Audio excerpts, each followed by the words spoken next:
When you got the call and you say someone is injured, is in the hospital, automatically you'll be shocked. Lying in my hospital bed, I still didn't realize exactly what was happening. When I saw that one, I was shocked, and then I can't believe that I lost my finger. Afterwards, you just can't really believe how silly you've been, being in such a rush.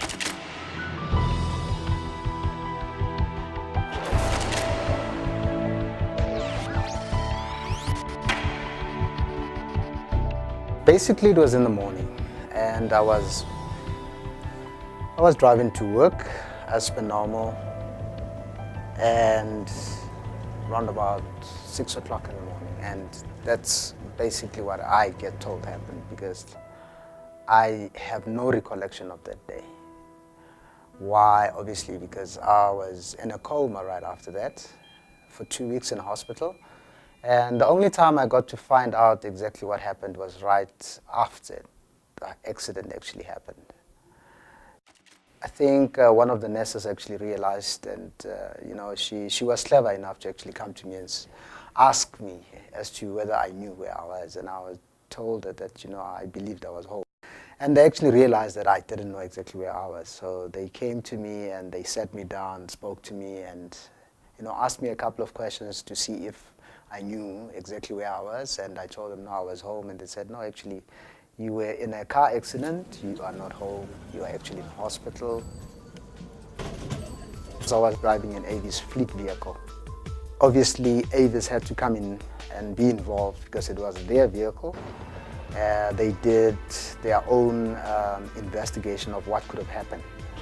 And they found that actually the other car actually had come onto my lane, because I was driving towards Durban and the other car was driving towards the Pongolo side, far north.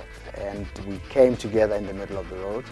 My car actually swerved to the side of the road, and he's actually stayed, according to what I've seen footage-wise, on the middle of the road. And it picked up spark and burned, and I believe the other driver actually bent in his own vehicle and passed away.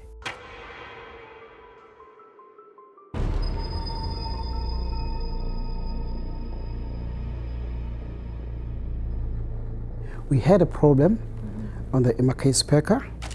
So as a line operator, I went to assist my fellow colleague on the MK speaker. When I got there to find what's exactly the problem, we didn't get anything until I went to the ICE department to ask some assistance.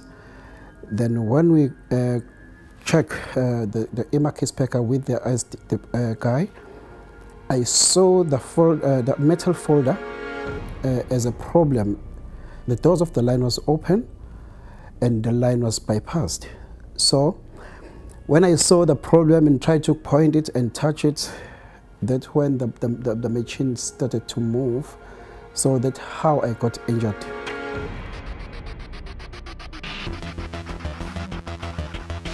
Okay, so I was working late one night, and I had my wife coming to pick me up after work.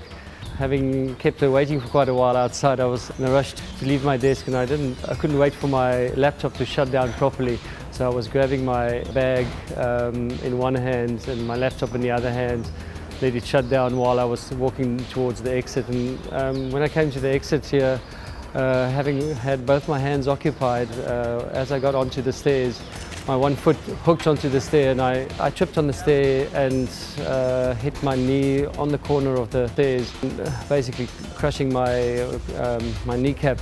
Luckily my wife was just standing outside and we could get myself into the car immediately. I had to be rushed off to hospital. It was extremely painful.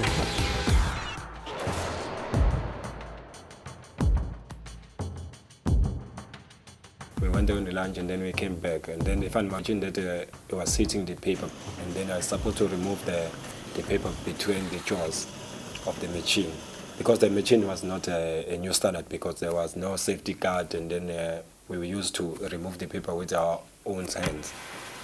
And then I tried to press stop and start, and then the blade hit my little finger, and then I was shocked what's happened because I saw I heard a noise, and then when I look at my finger, I saw the blood, and then I showed to my colleagues, and they ran away. I didn't know whether my finger was left there on the machine or what's happened on that thing. Everyone was confused. They took me to St. Augustine Hospital for treatment. Then they put stitches on my finger, and up until now I still attend the physio and see the specialist for my injury. I had my kneecap crushed, and they had to remove some of it, and I was sort of in a hospital and on crutches for about 6 weeks in a knee brace. So it was really unpleasant, unnecessary experience. I was in hospital, I think, for almost 4 months down there. I was all broken up. It was a very bad accident. I mean, I had a collapsed lung. My left leg was all broken up. In fact, my knee had totally just crashed up.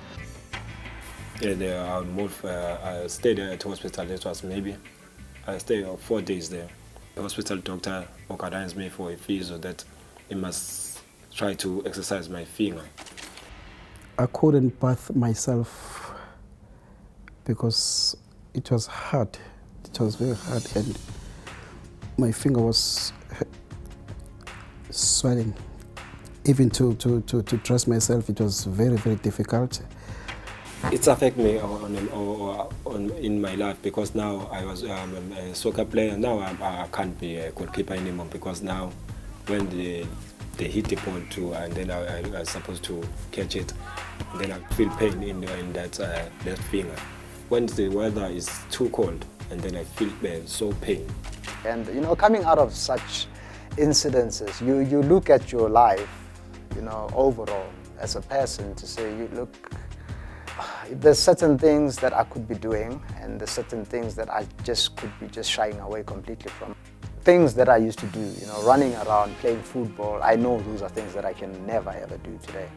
But I think for me, it's really being here and really being here for my little one.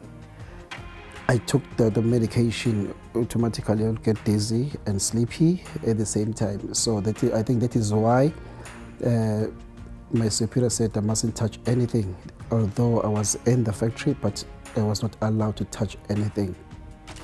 According to the company, because there was no safety card on that machine, when the accident happened, maybe it took almost a week, and then they put some safety cards on that department or try machine. And I'm grateful to those that were around me at the time when this accident happened, the support. Moreover, working for a big organization like Unilever, it's also quite, helpful. I was quite annoyed with myself afterwards because coming from a factory background, I should have known better about holding onto the rails because it's drummed into one's brains over there. And it was just silliness in the rush of getting somewhere, not adhering to certain basics was really costly for me.